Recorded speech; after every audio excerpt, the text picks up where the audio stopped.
A paz do Senhor Jesus Cristo, sejam todos muito bem-vindos a mais uma gravação do podcast Santidade ao Senhor, toda honra e toda glória no nome do nosso Senhor e Salvador Jesus Cristo, glórias a Deus.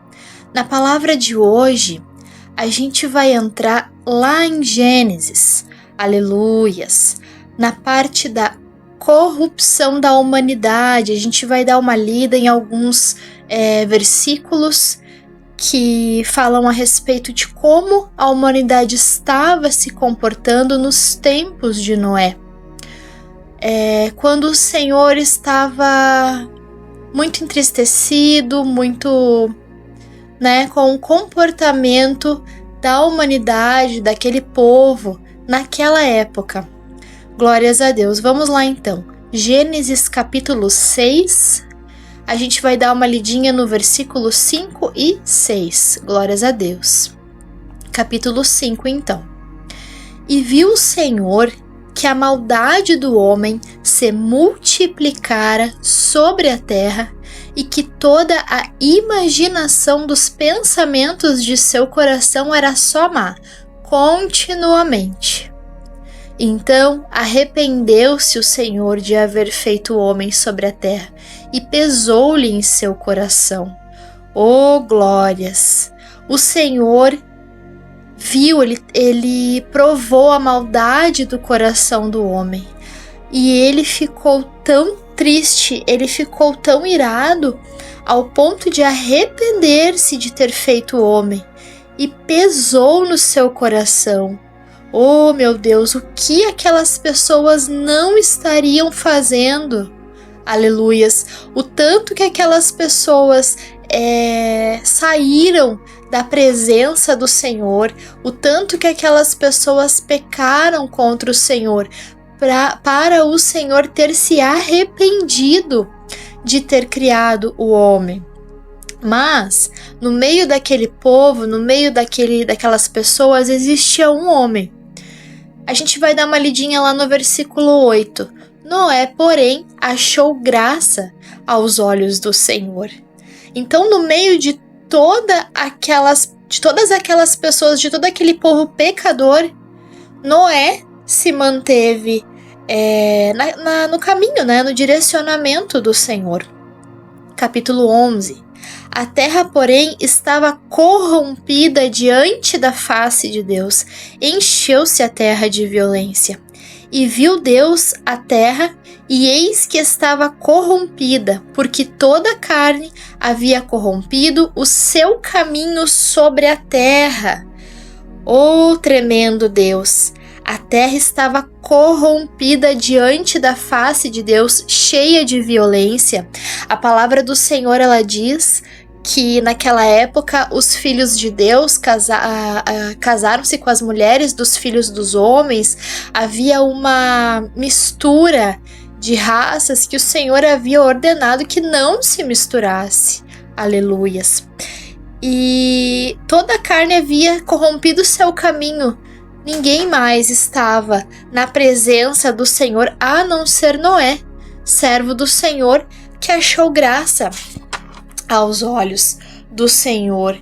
Aleluias! A gente vai fazer aqui vai abrir um parênteses e a gente vai dar um pulinho lá em Mateus. Aleluias! Mas vamos usar a imaginação e pensar o quanto essas pessoas estavam pecando para que o próprio Deus se entristecesse tanto. O que foi que essas pessoas fizeram? Meu Deus! Mas, se a gente der uma lidinha lá em Mateus, lá no capítulo 25 e nos versículos 37 até o 39, a gente vai descobrir uma coisa tremenda. Vamos lá! E como foi nos dias de Noé, assim será também a vinda do Filho do Homem. Porquanto assim como nos dias anteriores ao dilúvio, comiam, bebiam, casavam e davam-se em casamento, até ao dia em que Noé entrou na arca. Então quer dizer, os dias que precedem a volta de Jesus, as pessoas estarão fazendo o mesmo, pecando os mesmos pecados, errando nos mesmos caminhos que aquelas pessoas, aquele povo da época de quando o Senhor se entristeceu a ponto de mandar o dilúvio. Aleluias. Capítulo 39. E não o perceberam, até que veio o dilúvio e levou a todos. Assim será também a vinda do Filho do Homem. Aleluias! Se lá em Gênesis a gente estava falando de um tempo muito antes da vinda de Jesus, agora aqui a gente já está dando um salto enorme e já estamos nos remetendo aos dias da segunda volta de Jesus. Então a gente tem uma semelhança para se basear nos dias de hoje. E a gente se entristece muito de ver a violência, de ver as pessoas blasfemando do nome do Senhor nos dias de hoje. E a gente pode dizer sim, que o tempo da volta do Senhor está próximo. Glórias a Deus. Voltando então, meus irmãos, para Gênesis. Então, o que aconteceu, né? A humanidade estava naquele caminho de pecado, né? Deus anunciou o dilúvio. Noé fez a arca da maneira que Deus ensinou. Noé avisava as pessoas não criam, achavam que Noé estava louco, enquanto Noé estava preparando a arca. Aqui em Gênesis 7, 22 até o 24 diz assim, ó: tudo que tinha fôlego de espírito de vida em suas narinas, tudo que havia em terra seca morreu. Assim foi destruído todo o ser vivente que havia sobre a face da terra, desde o homem até o animal, até o réptil, até as aves dos céus foram extintos na terra, ficando somente Noé e os que com ele estavam na arca, e prevaleceram as águas sobre as terras por 150 dias. Glórias a Deus. Aleluias. O Senhor, ele é muito misericordioso. O Senhor, a bondade dele não acaba, nunca tem fim.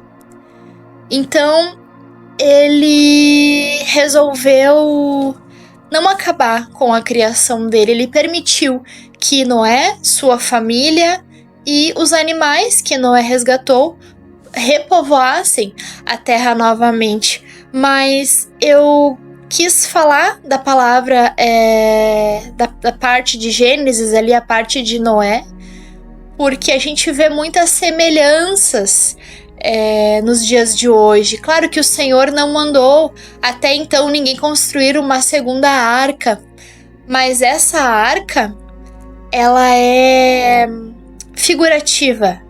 O que eu quero dizer com isso? Se para Noé o Senhor Deus mandou que construísse uma arca física, nos dias de hoje, eu creio que quando Jesus voltou, ele disse isso: constrói a tua arca dia após dia, para que quando eu voltar, tu te salves do dilúvio. E eu pergunto hoje, e a arca que o Senhor te mandou construir, tu tem construído, meu irmão? Tu tem construído, minha irmã? A arca que vai te salvar, a arca que vai te santificar, a arca que vai te levar em direção na retidão dos caminhos do Senhor, que vai te conduzir à porta estreita. Essa arca, ela não é uma arca física, mas ela é uma arca simbólica, ela simboliza a santidade que nós estamos buscando para nos aproximarmos de Deus, fazer a vontade do Senhor sobre a nossa vida. Glórias a Deus.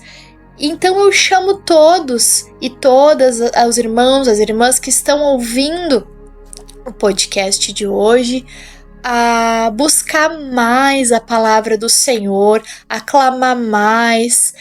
O Senhor, se tu pedir de todo o teu coração por sabedoria, por discernimento, Ele vai te dar, Ele sempre dá. Quando a gente pede uma coisa de todo o nosso coração e isso é para a obra do Senhor, Ele com certeza dá. Claro, a gente pede muitas coisas que são do mundo. Estas coisas que são do mundo, o Senhor fará se quiser ou não no tempo dele. Agora, se a gente tiver em comunhão com a vontade de Deus, entender a obra de Deus na nossa vida e orar para que Deus dê as ferramentas para te fazer aquilo, o Senhor certamente te abençoará e te dará muitas vezes mais daquilo que tu pediu, daquilo que tu pensou, porque o Senhor é bom e a sua misericórdia dura para sempre. Glórias a Deus, a paz.